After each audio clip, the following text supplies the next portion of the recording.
Marci has been gracious enough to lead the session on reading comprehension strategies, something that was identified by all of us at the department as a critical component of our professional development training for the upcoming co-recs. So without any further ado, Marci, I'm just going to hand it over to you, and thanks again for doing it. All right. Thank you, Paul. I assume you'll keep letting people in as they are rolling in. Okay, thank you. And thanks to everybody for being here on a Friday afternoon. So I hope that the next hour will go by quickly enough that you won't mind that it's Friday afternoon. One of the things, as Paul said, that I know that the title at one point was reading comprehension strategies, at another point it was rhetorical reading strategies. But I think the question was more backing off to rhetorical reading strategies might come after some of the strategies here. My guess is also that many of us are already employing a lot of these strategies, either intuitively or by design. But not unlike universal design in creating courses and accessibility and that sort of thing, kind of having the being able to name things, being able to identify, oh, here's what I'm doing, I think is beneficial for everybody. So as much as I hate PowerPoints, it's much better than looking at me. So and I assume too, I can send I can send this file so that everybody has this, because there are links in it that might be useful to you all as well. So let me share that.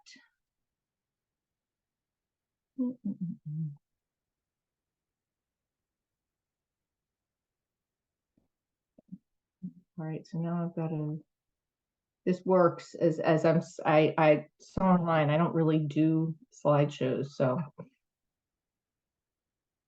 But I'm going to try to.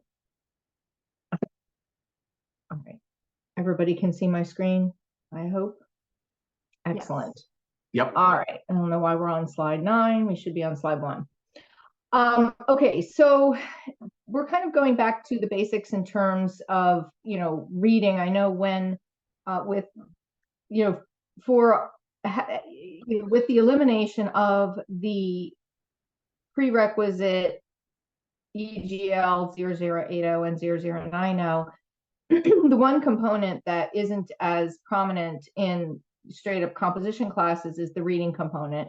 And students will come in to these classes now with a reading level that could be very basic, in some cases could even be elementary level. So having some strategies to guide the students is useful. And one thing to kind of think about from the beginning is thinking about current strategies, if you have some, for framing reading assignments. I think most of us who are teaching in this field found reading very easy, and so we just kept reading, and then we might assign reading to students, and students, as we may not have been given a whole lot of structure or direction to approach those readings, and because we were already skilled at it, it wasn't horribly difficult. But now it's critical with students that may not be confident and may not have the strategies to kind of take a step back and to utilize some basic approaches for framing reading assignments. This is sort of a reflection question for you all, and we will come back to the idea of reflection at the end of the session. Probably the number one mistake that's, and I don't want to say mistake, but the number one mistake in a way that students make in approaching reading assignments is reading everything as a narrative reading. So that's something to kind of keep in mind. One of the biggest mistakes that we as instructors often make is taking for granted students' ability to read and comprehend. So kind of going back to what's going on, or hopefully what's going on in the student's head, and then some strategies that we can use to activate, students' connection to reading, students' ability to approach readings, but then also things that can be done fairly easily in class and with assignments to hopefully fill in some of the gaps. So before we can even think about reading at all, we need to think about thinking. And again, I feel like these are things that probably people already know, but maybe just need to kind of, put a name to. The basic strategy for any reading is metacognition. A lot of times students passively read, students just approach reading as literally looking over words. And they can read, they can decode, they can even understand bits and pieces here and there, or in a lot of cases a narrative. But are they aware of what's going on in their own minds as they are approaching particularly more difficult readings?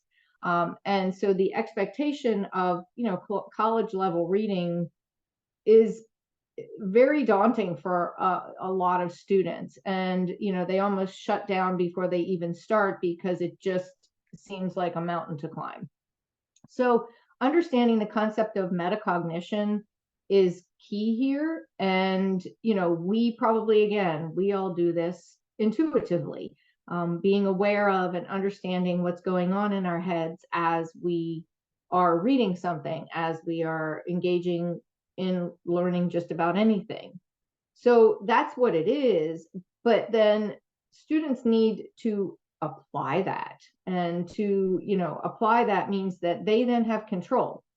And I think that kind of giving them the control and not responsibility. I mean, there's responsibility, but believing that they have control over what they are doing and thinking, and not that it's just being something, or not that it's just something being given to them, that they're sort of, now they have to do. Once they have some active control, and once they have made those choices to approach something, then they also have control over how they're thinking about it and how they're engaging with it. So that's kind of the basic concept of metacognition. Just to kind of give, some scholarly background here on metacognition, this is like the informational part, and then, hopefully we'll get to strategies. Also, please, if anybody has questions or anything along the way, I mean, this is not a class. There's nothing I hate more than just sort of like, silent passive participants. So if anything pops up and you're like, hey, what's that? Please unmute, and we're all just hanging out here. But the idea of activating this metacognition, and really this is something, talking about metacognition can be something that is a part of a class if you're teaching in person or remotely. It's really a valuable half hour even that you can engage with students to be able to have them approach what you need them to for the rest of the semester. In terms of metacognition, there are three areas that can kind of come into play here. One is the person variable. So that's the student saying, okay, what do I know about myself, my strengths and weaknesses? What do I know about approaching reading? A lot of times students don't think about that, or their answer is, I'm not a good reader, I'm not a good writer, or I am a good reader, or I am a good writer. But breaking this down to saying why and what are those particular strengths and weaknesses is a useful activity for them. There are also metacognitive variables that relate to the task itself. I mean, if it's looking at, is this a short piece that I'm reading? Is this longer? How do I know I'm a slow reader? And is this a long piece that I'm going to need to read? So how long is that going to take? Something that's very technical is obviously going to take a lot longer to read, for example, than the same length, the same number of pages in a novel. So, students often don't distinguish between the differences in task, and they approach everything in kind of basically the same way. So just kind of spelling out that there are different, task approaches is also useful. And then finally, and this is kind of where you want to get to, basically understanding the strategies that students have available to them to accomplish a task.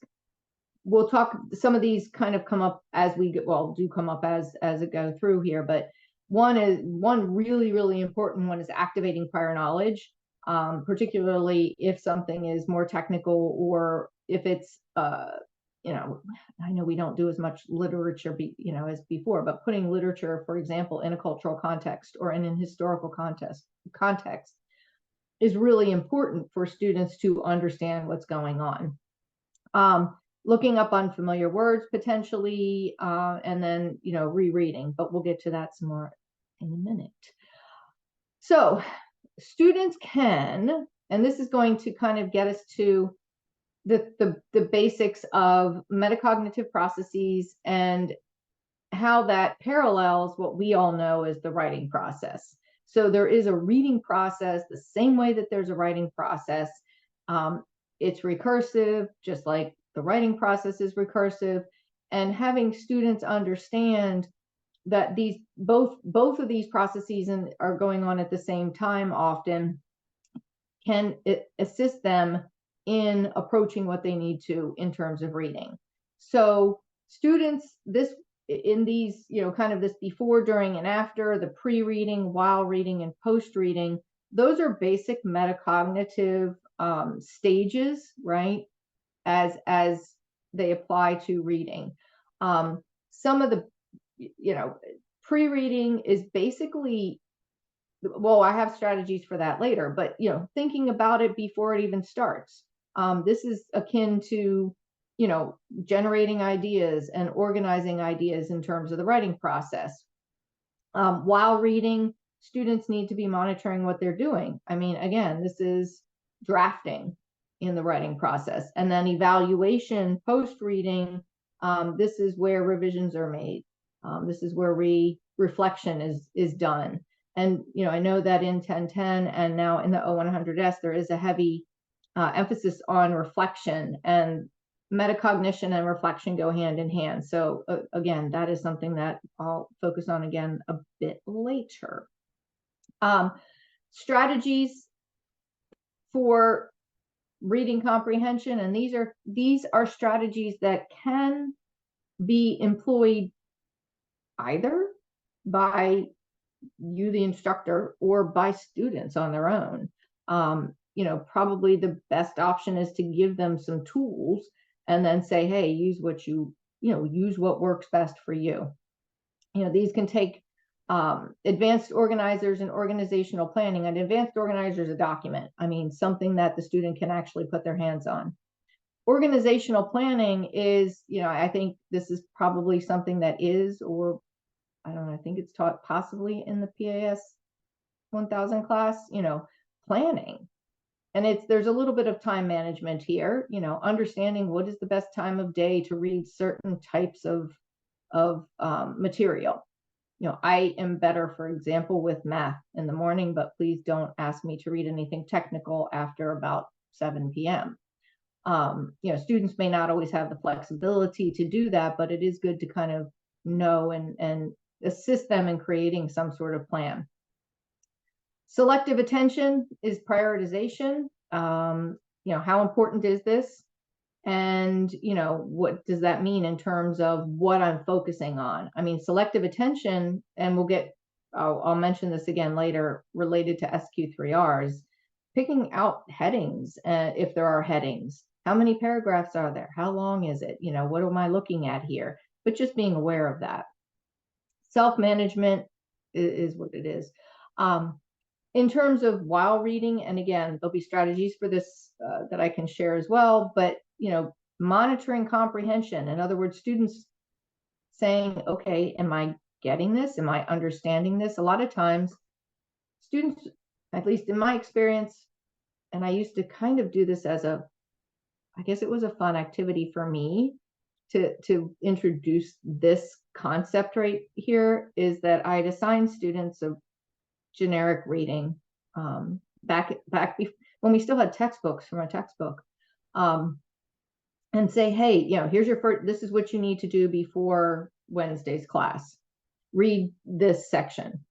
And then they'd come in on Wednesday and, my first question will be, hey, what did you read about? And the stock answer was, I don't know. And I'd say, well, you didn't read it then. And they go, oh, no, I read it all. And so then we would talk about, what does reading actually mean? Is reading simply decoding the words? In which case I can read Spanish very well. So I laud myself on that. I don't know what I'm reading because my vocabulary in Spanish is not what it was when I was in high school and college, but I can read the words. So, the idea of monitoring what they are actually understanding and remembering while they're reading is important. And it's not just a matter of getting from page 1 to page 20 and going, yep, done. Production monitoring relates more to the activities that they're engaging in while they're reading. And again, there's more of that to come. Evaluating, and this is where I think, this is something that they should always be engaged in, but I don't know that students are unless we prompt them. And I know this is true in writing, and one of the reasons why, the approach that we're using is one that involves a significant amount of reflection, because even in approaching reading, students need to be self-assessing and evaluating what they understand and reflecting on what they've read. So this kind of, puts it all together in a way that hopefully students, you can kind of see where the processes are and employ whatever is needed in your classes, in your scenarios, for whatever students need. Okay, so how do we do all these things, right? So here's another reflective set of questions for you to ask before you do anything. Before even assigning a reading, and I know, again, we intuitively have these ideas. I picked this and I know why I did it, but I didn't necessarily write it down. And I think it is an effective exercise for us to, think, okay, how does this particular assignment fit with the objectives of the course? Does it relate to what we're talking about? Distinguishing between things that might be background information or some sort of information that students will be specifically writing about. So anyway, is there going to be discussion on this particular reading, or is it simply going to be something that students will have to interact with asynchronously or not at all in a face-to-face class? And then, is there an order that would make the most sense in terms of the reading, as opposed to it just sitting in there, in a week, kind of here are the readings for the week. But should students be directed to say, okay, it's important that you read this before this class because we have an activity coming up related to that? Might be both. I mean, it could be both, obviously. All right, so, my bad. So these are things to kind of, make sure that we're reflecting on beforehand, as opposed to it just kind of being, even for textbook type material, although, we've moved away from that. So the fact that with most of what we're doing now in 1010 and much of what we do in choosing assignments potentially for the O100S, these questions become really important to how they fit in. And students tend, at least in my experience, to sometimes look at things independently, as each reading independent of everything else they're reading, and not necessarily making the connections. And some of those connections have to be explicit.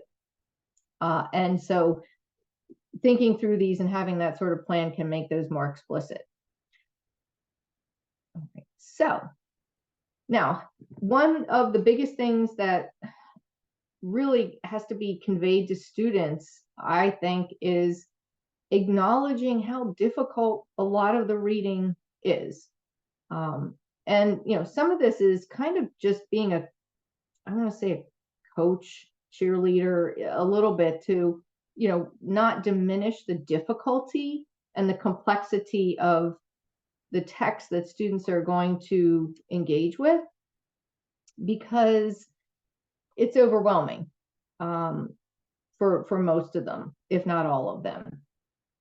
So the first, yeah, it is exactly. It is very difficult for us. And, I'd much rather sit down and read a novel than some, really complicated technical piece.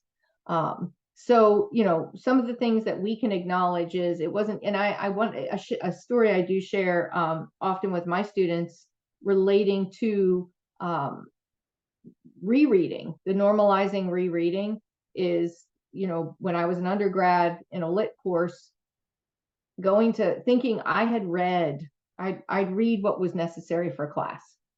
And then I would go to class and be 100% lost. And there was this student in the front of the room, and she would engage with the professor. And, she always seemed to have these really insightful comments and questions. And I literally felt like my nose was barely above the surface of the ocean. And I was just struggling to stay afloat. And, I took copious notes, trying to keep up, trying to see where her, how that deeper reading related. And finally, I was like, okay, I just need, I need some assistance here. And I went to the student and I said, hey, I'm not getting this. You seem to be really good at this. And her response to me kind of was just, well, when you've read it like 4 or 5 times, it starts to make sense. And, I was shocked because up to that point, most things had been really easy for me to read. But as the complexity increased, I had to come to terms with the fact that I couldn't just read through something one time and be done with it. And I think students who are not confident readers often think that if they don't get it the first time, they can't get it. And so, normalizing rereading, normalizing the fact that, we don't get things the first time. We zone out, when we're reading. We have things going on in our heads that distract us from reading. It doesn't mean that's normal, and really literally just telling students that that's normal, and that, rereading will be not only recommended, but necessary. A couple of these I've already talked about. And chunking is another, and I'm trying to keep up with some of the things in the chat too. So I'm just some of these are appreciable. So thank you. But in terms of chunking, so this is a lovely, there is no better word for this, but, it's Friday. So, think back to college days, perhaps. And, chunking might have a very different connotation. But chunking in this context means, breaking things up into manageable pieces, which, if something is longer, needs to be done. And that might be something that we need to do. I do this particularly with one of the units in my current unit in 0090, where we are, the theme of the unit is addressing social concerns. And we use an anchor text in that unit. And the anchor text is Martin Luther King Jr.'s letter from Birmingham jail. That's a pretty dense piece. It is fairly long, and there's a lot of historical context. So what I have done to assist the students, rather telling them just to read it is not productive. What I have done with that piece is literally chunked it. And, I have gone in and taken a paragraph or section approach where, that's boxed off. The students read that, and then there are some, questions there for them to assist in their metacognitive process. questions then that they can pause and reflect on. And so, breaking it up intentionally is often useful to students as well.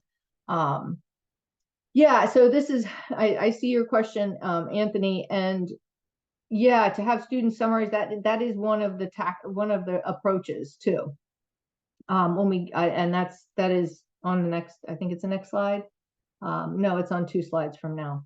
But so chunking is just breaking it up into pieces, and discussing pieces, having students stop to see what they've read. And, it may be something that we have to do on our end. Utilize varying approaches. Again, I'll talk about that in a minute. One of them, is summarizing, but also it could be different modalities. So it was hard. I have to say, I actually had to call my daughter this morning, because so many of these things are intertwined, that trying to put together a coherent linear presentation for a very recursive set of processes was challenging. Yeah. So, I hope some of them come back and forth, and are woven throughout.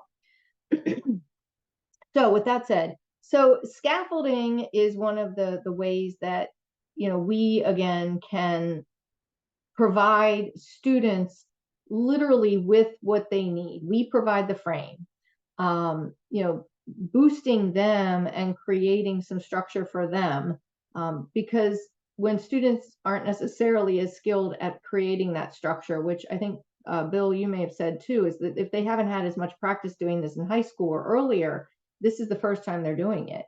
And so the ones who have had that experience may be more skilled, but they may not be. So some of the techniques that engage these metacognitive processes and use the metacognitive approaches, one is create interest. So that, one of the biggest things that I hear from students, especially in, the prerequisite courses, when we talk about reading, students will say, if I'm not interested, I can't read it. And that's sort of, they throw their hands up. If I'm not interested, I can't read it. And that's sort of it. So, you may need to create, and I tell them, create some fake interest. Perhaps we in discussion in class prior can create some interest, at least for a particular assignment.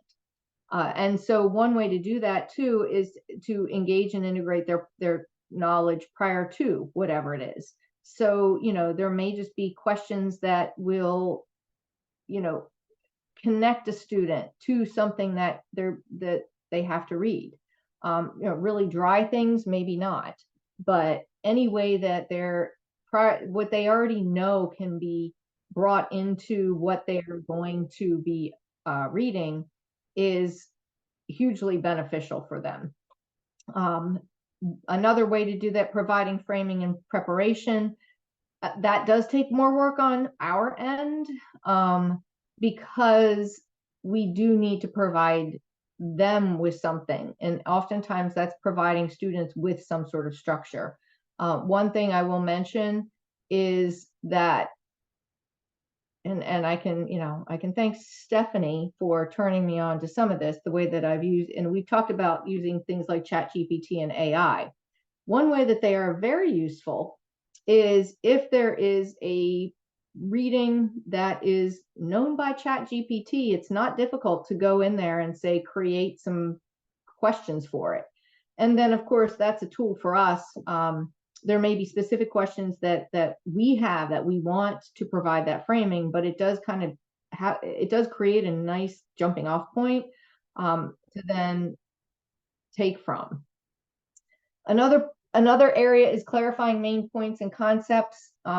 Students often struggle with detail versus main idea and main point. And so some of those can be clarified in advance. And there are some other strategies for doing that I'll mention in just a minute. Guiding questions, again, this is where, I've created my own, but I've also more recently found that, AI can be a useful tool in creating these guiding questions. Some of them can be generic, but some of them do need to be more text specific. Something else students often struggle with is unfamiliar vocabulary, and this becomes part of their own metacognition, but providing support or strategies, at least telling students, here are ways that you can strategize on your own. Context clues is one. What are the words around it saying? Is this word really important to what's being said, or can I kind of get the gist of it? Word parts, as a person who just actually kind of loves, breaking down the words and knowing roots and, prefixes and suffixes, I sort of get enthusiastic about teaching students some basic roots, and that is generally beneficial, especially in a technical area. Yeah. Telling students it's fine to use a dictionary, and just evaluating how important that the word is. Yeah, I'm seeing a whole bunch of, and I know that's why I said, I know we all like have these strategies already. So I'm seeing like great ones up in the chat. Just to kind of, we can pause here just to note that all of these things, summaries and help. Yeah, summaries, and I'll explain more how summaries can even be chunked. Low stakes assignment for using the chunks and reflections as a canvas. That's I'm picking through some of these. That's a great strategy. Creating their own questions and quizzes. Writing down their own discussion questions. And Stephanie, I see yours. Major differences between the students, I think, is basically their how well they apply these strategies already, and just experience. Literally, academic experience seems to be the biggest difference. With that said, more recently in 1010, because we've adjusted the entry requirements into 1010, there are more students who are not as well prepared. And interestingly enough, I've had some really, really well-prepared students in 0090 the past several semesters. They've generally been women who are returning to education after a period of time off. And their biggest obstacle to, being where they want to be is actually confidence. And once they're in the 0090 class and realize that what they've been doing in managing life and helping their children applies here, everything clicks, and they can approach, it's almost as if they don't need that course, but they did in a way. So, hopefully employing some of the strategies in an 0100S course, for example, will kind of kickstart or jumpstart some of the students who really just need that little boost of confidence, and they already know this. They just don't know, they don't know the connection to apply it. I don't know how many people are familiar with the SQ3R or SQ4R method. I know people, they're like, hey, yeah, I've heard of it. It really, if it's not just mechanically introduced, it is beneficial for students, and it employs the metacognitive strategies that were actually kind of, I don't want to say came into vogue, but SQ3R has been around for almost about 80 years, almost 80 years. Metacognition didn't come into kind of the lexicon and the concept, as a concept until more into the 1970s. Gosh, that was last century. But SQ3R does employ metacognitive strategies in that it has the pre-reading components, surveying, in other words, and I have an example of this later on. Textbook wise, having students survey the textbook. What does the table of contents look like? Flip through chapters, look at pictures, look at graphics. Is there a glossary? Is there, like all that kind of stuff. But it can also be done with any article. Digital articles now often, if they're coming from a news source, some of them even say things like 5-minute read, 10-minute read, and so that's surveying to say, what am I getting myself into? Well, when I'm approaching this question. Again, those are some of the things that you can prep them for, but they can also prepare for. I tell, usually the reporter's questions are a good start. Students often will misinterpret question as high school questioning, I guess, I don't know why the other Westmore is in my head. I'm teaching it in a course at Anne Arundel, but rather than saying, why is the memoir titled The Other Westmore, students will ask things like, what was Westmore's best friend's name in 7th grade? And so we talk about the differences in those two types of questions, because students are more apt to want to ask very easily answerable questions that have a right or wrong answer, as opposed to open-ended questions that will guide them. The reading, reciting, and reviewing of the SQ3R, reading is recursive. That's where the metacognition takes place. That is where the self-monitoring occurs. That is, where all those processes can be employed. Am I speeding up? Am I slowing down? Do I not understand? Where is this stuff in my head at any given time? And then reciting and reviewing, Anthony F. I often couch the review as a summary and tell students that the recitation is part of the chunking. So every so often, pause and say, do I know what I just read? Can I repeat that back to a classmate if I were asked to? And then review becomes the summarizing, as you're looking back over the entirety of whatever it is that you read. So there's, I've just kind of thrown these out there because I felt like I had way more information that I could fit into 1 hour. And so if any of these, if anybody has questions on any of these, please contact me after, and, we can have a more in-depth conversation, or it's pretty easy to look up.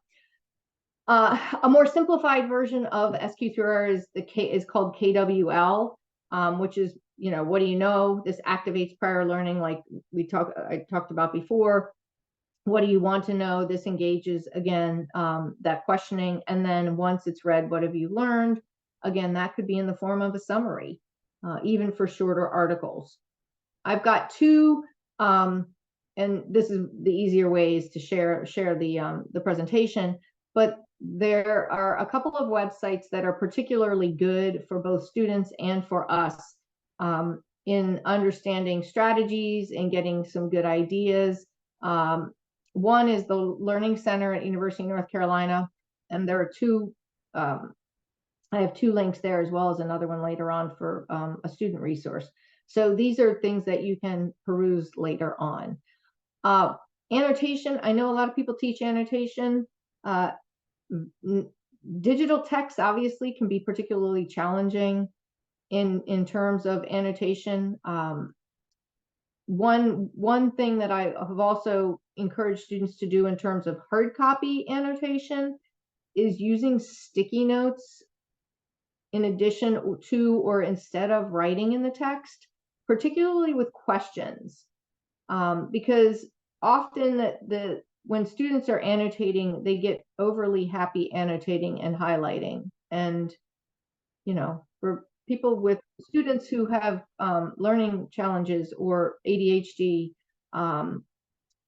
those students will literally highlight everything. So I represent that. I had to learn that the hard way.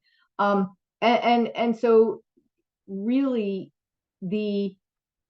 and Stephanie, I was going to mention the annotation app.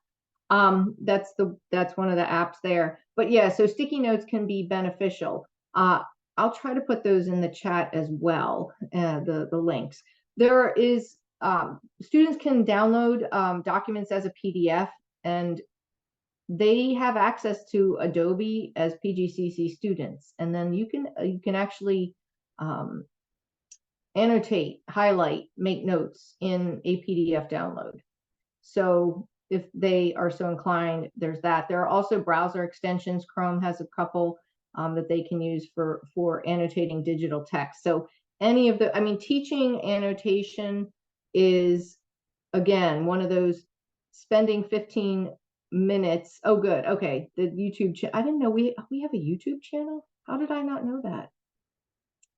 So apparently our YouTube channel has some very helpful, yeah. Oh, okay. It has 2 videos, but it's on that topic. So check those out.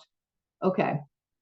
See, I know, like, this is like the collection of minds here is, really all I feel like I'm doing is giving some resources that, hopefully will add to our tools, because I know there are plenty of experts here as it is. Okay, so some activation techniques for metacognition. The biggest one, and again, this is something that literally can take 10 or 15 minutes, is explicitly telling students what to do and not just assuming that they know, as well as modeling and out loud reading a passage and pausing to say what's going on in your head as you're reading that passage, is exceptionally useful to students. And if students are willing, sometimes I've had students willing to kind of do this as part of an activity and have them do it in small groups with each other. And it does actually help them to understand what is going on as they are reading, and then to do these, kind of do things like identify questions or gaps that they may have. Things that you can also do is to encourage their self-monitoring, literally remind them to do it, as opposed to just going from page 1 to page 20 and being done. Again, encouraging rereading, and not just, so that students understand that that is normal. And then the last 2 are things that we already do. And, connecting and comparing is a kind of a lower level. I mean, if you're thinking Bloom's taxonomy, it's a lower level skill. And, synthesizing multiple texts is obviously what we're aiming for ultimately, right? And these are things that in 1010 students still have difficulty with. And as I know, many of us who teach the 1010 have had informal conversations that, this one is a challenge to get students to be able to do that.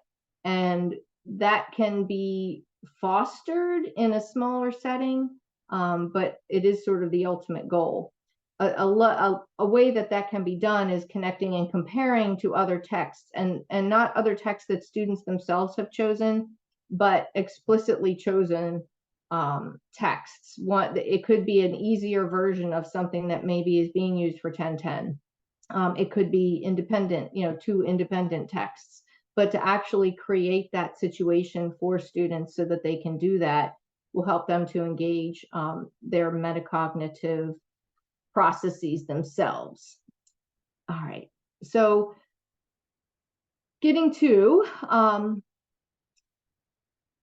yeah, exactly, yeah. And so yeah, in 1010, Nikki's pointing out that it starts with a single source summary and ends with a synthesis, and so it does match. And really, a lot of what 0090 currently does is expanding that, a similar, not a similar unit, but expanding those particular tasks and activities out to a full semester, so that the students have more time for processing. And, I think one of the biggest challenges that we'll probably be facing in having to go to a co-requisite model is processing time. Students who are not, and we know this from learning new activities, whenever we all try to learn something new, it's slow at first. It's really slow.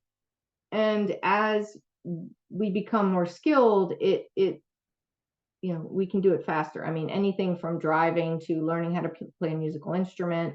I try to keep myself well aware of this, and, decided a year ago to try to learn to play the guitar instead of just the piano. And it's very slow at first. And so then when I get frustrated, I go play the piano because it's much easier, right? I mean, we want to do those things that are faster and easier, but students often need the time to go through step by step, and also to allow that mental processing time that we may not have in 10-10, in terms of fitting everything in that we have to fit in. So yeah, it's definitely going to be important to reinforce that. So those are strategies, and I think I've tried to answer the questions or address the comments that people have had.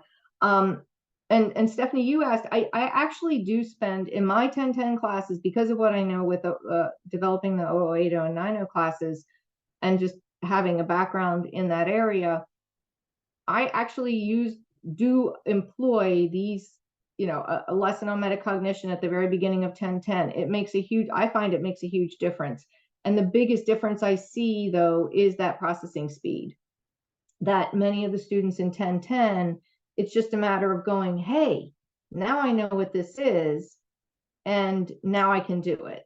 Whereas in the 0090 classes, it just takes students more support and more tries, if you will, giving them multiple occasions to just repeat it and to practice again.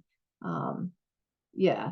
So yeah. And so I think there is, Odina, and that's the biggest thing, is to do these things, really taking just a little bit of time to practice some of these things in a class or two, and to then reflect on them has been exceptionally useful in 10-10 as well. And again, that's sort of that universal design concept is, rather than just assuming students know it does kind of, it's doing exactly what I've described here, in that we're activating their prior knowledge. So talking about metacognition, you're activating their prior knowledge and prior experiences, which actually increases their metacognition, and they might have been doing it anyway, but now they know they're doing it. And that tends to be helpful. So we, with the heavy emphasis on reflection, metacognition and reflection are complementary. Essentially, what metacognition, knowing what's going on in your head as you're reading, we may not be asking students to write about that, but we could. The same way that we are asking students to reflect upon their writing processes and how they approached writing. This again could be a lower stakes assignment that students could engage, where students could engage with the metacognitive process. It could be a discussion, for example, online. But some questions that you can offer, and these were just literally kind of random questions that came off the top of my head, relating to metacognition. Oftentimes they might be more assignment specific, but they can be general. One of them is literally telling students to stop every once in a while and say, what did I just read? Because they'll just get in a zone looking at words, and to stop and say, what did I just read? A phone is great. Set a timer. Set a timer for 5-10 minutes and pause and say, what did I just read? Asking themselves, like, what was problematic? What am I struggling with right here? Why do I think that is? What's easy? Why? Connecting to other readings, looking for patterns, identifying strengths, strategies, and skills, acknowledging how mindset affected their approach. When I I'm sure we all see students in reflective assignments noting external forces that affect their ability to complete a particular assignment, or how they approach that particular assignment. It's going to be important for input as well as the output, input being reading, output being writing. And so anyway, identifying things that have worked in the past. So these are, just things that can be incorporated. Again, we're doing this already in terms of reflection, but it's not a huge lift to incorporate those in terms of reading, as well as the reading process, as well as the writing process. There we go. So it's just some other kind of helpful hints. And I know we don't really use textbooks. I kind of stole it. This is my own slide from a presentation that I did for TLC last year. But, I think in business and technical writing, it can't hurt to just kind of think about things like, if we're, to suggest to students looking at text features, whether they're in a textbook or not. Digitally, clicking links in textbooks is critical. I have no idea how my second child apparently got she got an A in her history class. Did not realize that the links in the online textbook past the introductory page for each chapter took her to the whole chapter. So, navigation of links in terms of reading for students who may not be as skilled is also useful. How she did that, I don't know. Not asking, but just one of those things. Some additional ideas, and again, some people may do this already. I know in our department we don't do a whole lot of lecturing, but just kind of being mindful of keeping in mind the idea of the flipped classroom, where literally we've been flipping a classroom in English forever, right? Because we expect students to read things outside of class so that they can participate in discussions. So we are the originators of the flipped classroom. But it's just a good reminder to, the more that students can do in terms of, if we provide the scaffolding so that they can then read the material and then come back and be able to engage with the discussion, then that's really the goal. Providing information in multiple modalities. Again, there are apps for that, so that students can, if in many cases, screen readers or audio versions that they can use along with reading. Some students literally just don't think about that, and don't think about that as a resource, outside of sort of the idea of metacognitive strategy, but just saying, hey, use this and read it while you're listening to it. Multiple input points. And then there is another little strategy of tips and tools for metacognitive study strategies. These are things like that literally could just be plopped into a Canvas course for students, or that could be used specifically in a classroom you can cherry pick what is useful to you. So my goal, I was trying to, I felt like I talked really fast. There's a whole bunch of information here. Hopefully one piece of it was helpful, or some of it provided a framework for people who, may not just have articulated these things before. But I think that we all do these things, whether we know it or not. And maybe now there are some names and some terms to go with what is already what we're already doing, or maybe there's something new that you learned. So some of it's going back to basics, and that leaves a couple minutes if anybody has questions, comments that weren't popped up in the chat there. So like I said, these I will I'll just send the PowerPoint to you, Paul, and then you can share. Is that okay? Yeah, so that way the links will be useful, or the links will be live for everybody. So Nikki. Hey, Marci.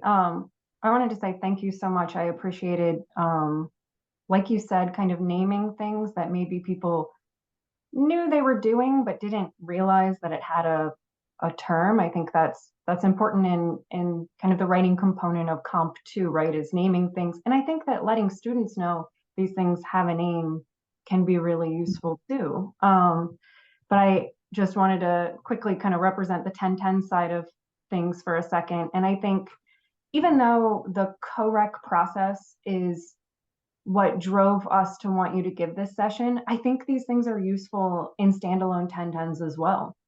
So somebody who may not ever teach the co-rec, you can try to integrate some of this in 1010, but like you kept explaining, maybe the difference between the students who will be in the co-rec versus the traditional 1010 students will be how much space and time they need to process this information and to actually work with these tools.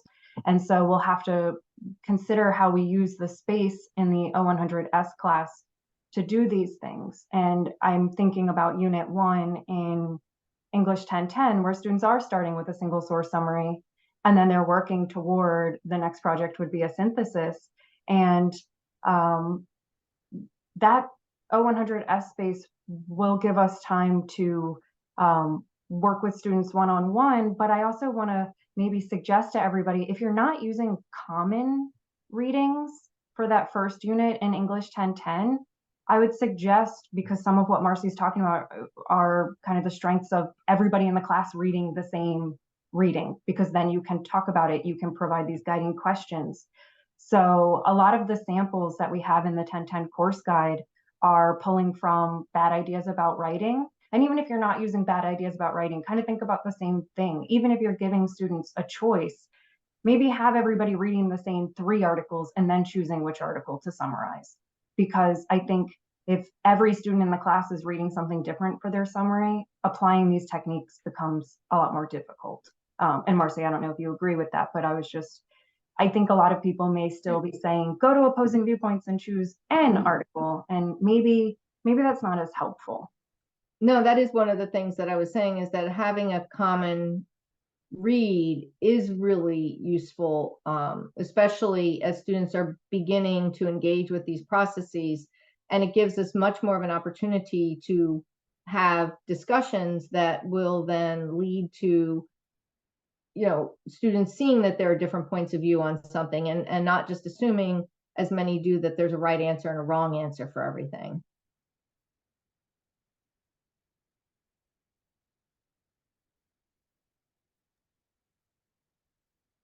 I don't think I need to be.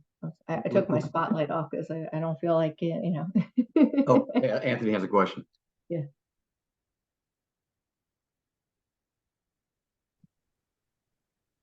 Anthony. Oh, you're working. Okay. Back on Nikki's idea. Can you hear me? Anthony, you're freezing on us. You're okay now, but go ahead. All right. I was going to piggyback on Nikki's idea. One of the things I do with the students is I use a common reading assignment. We discuss it in class. We summarize, we analyze, and then I give the students a selection.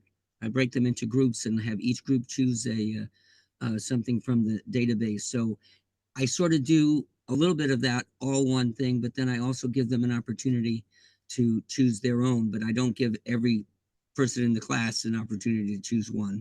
That would be too much. But we do initially go through the whole thing with one paper, as what she was saying, one article. And then they, as a class, demonstrate their reading understanding, their analysis, et cetera, et cetera. So I was going to say, we do that. And I find that very helpful. The one time I didn't do that because of an accelerated class, I found it was a mistake. So I like that idea. I think it makes a lot of sense. Well, thank you, everybody. We are at the end of our hour. Marci, I want to thank you again for the presentation. I think that was really valuable information for all of us as we start thinking about how to help our students with the reading process, because if they can do better in the reading process, they'll do better in the writing process. It's just that simple. So thanks again, Marci. Thank you, everyone, for being here. We will provide updates about upcoming professional development sessions in the near future. Have a great weekend. Thanks.